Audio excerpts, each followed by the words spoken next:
اس دنیا کے اوپر جتنے بھی ہم گناہ کرتے ہیں، صرف ایک گناہ کو ہی شرک کہا گیا ہے، شرک اصغر۔ شرک کے علاوہ، حقیقی شرک کے علاوہ اگر کسی گناہ کو شرک کہا گیا ہے تو وہ ریا کو کہا گیا ہے۔ ریا میں انسان اس عمل میں کسی بندے کو شریک کرتا ہے، یعنی کسی بندے کی رضا جوئی کے لیے، کسی بندے سے کچھ غرضیں سمیٹنے کے لیے، اور کسی بندے کی خوشنودی کے لیے، یا اپنے نفس کو اس میں شامل کر کے وہ ریا کے ذریعے سے اپنے عمل کو ملوث کرتا ہے، تو وہ عمل پھر خالص نہیں رہتا۔ تو صرف جو شرک اصغر کہا گیا اعمال میں سے، وہ ریا کو کہا گیا، اور یہ ایک رائی کے دانے کے برابر بھی قابل قبول نہیں۔ جہنم میں ایک وادی ہے، حدیث پاک میں آتا ہے کہ وہ اتنا عذاب ہے اس وادی کے اندر کہ ایک دن میں 600 مرتبہ جہنم بھی اس وادی سے پناہ طلب کرتی، پناہ مانگتی، اللہ مجھے اس وادی سے بچانا۔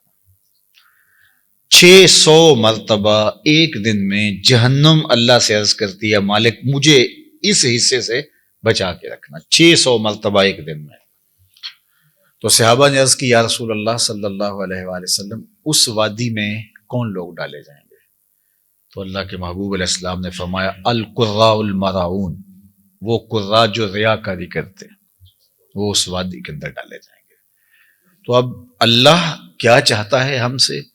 اللہ چاہتا ہے میرا بندہ میرا ہی ہو اور اس کے اندر غیر کی شرکت نہ ہو۔ یار ایک عورت نہیں چاہتی کہ میرے سے محبت کرنے والا وہ شوہر ہے یا اس کی ناجائز محبت بھی ہو، وہ یہ گوارا نہیں کرتی کہ اس کے اندر کسی کی معمولی سی شائبہ بھی جو ہے وہ غیر کی شرکت کا ہو۔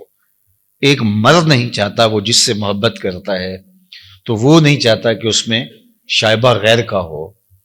تو جو سب سے زیادہ غیرت والا نہیں، اغیر، سب سے زیادہ غیرت کرنے والا ہے، تو وہ کس طرح گوارا کرے گا کہ نفس شامل ہو، خواہشات شامل ہوں اور کوئی اور شامل ہو؟ قیامت کے دن جو لوگ ریاکاری کرتے رہے تو اللہ تعالیٰ ان کو بلائے گا اور وہ کہیں گے کہ مالک ہمارے عمل کی جزا، تو اللہ فرمائے گا ان سے لو جن کے لیے کرتے رہے، اور یہ وہ انتہائی ذلت ہوگی اس دن جو اٹھانی پڑے گی۔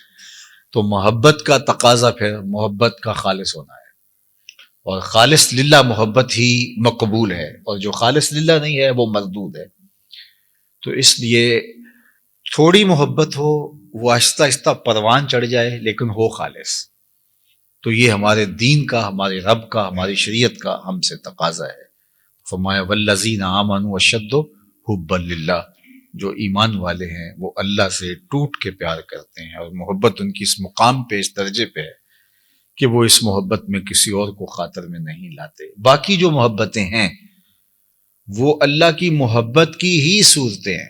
مثال کے طور پہ حجر اسود ہی ہے، تو یہ اللہ کی محبت کا روپ ہے، اس کو چومنا۔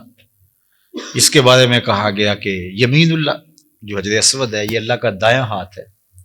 اللہ اکبر! تو جس نے حجر اسود کو چوما گویا اس نے رب سے مصافحہ کیا۔ یمین اللہ، اللہ کا دست راست ہے، اس کا دست کرم ہے۔ اللہ اکبر! تو پھر اب مجھے اور آپ کو سمجھ آتی ہے کہ ہم وہاں جا کے بے چین کیوں ہو جاتے ہیں، وہ کشش کیوں ہوتی ہے۔ بعض کا تن مردہ کے اندر بھی جان آ جاتی ہے اور وہ آگے جو ہے وہ بڑھنے کو بے چین ہو جاتا ہے، اس لیے کہ اس نے دست کرم بڑھایا ہے کہ آؤ مجھ سے مصافحہ کرو۔ اللہ اکبر! تو یہ اس کی محبت کا عکس ہوا، ورنہ اسلام نے تو پتھروں سے دور کیا ہے۔ آپ اسلام کا مزاج پڑھیں، اسلام نے پتھروں سے بندوں کو دور ہٹایا ہے، لیکن اس پتھر کے نیڑے کیا جا رہا ہے۔ تو یار اس کے ساتھ ایک پتھر منسوب ہو جائے تو اس کی محبت اللہ کی محبت ہے، اور حضرت خلیل اللہ کے قدم لگ جائیں تو وہ اس کی محبت اللہ کی محبت ہے، حضرت ہاجرہ کے قدم لگ جائیں تو اس پتھر کی محبت اللہ کی محبت کا عکس اور جمال ہے، تو پھر رسول اللہ کی محبت اللہ کی محبت کا رنگ کیوں نہیں ہوگی؟ تو پھر اللہ اور اس کے رسول کی محبت ایک ہی محبت ہے۔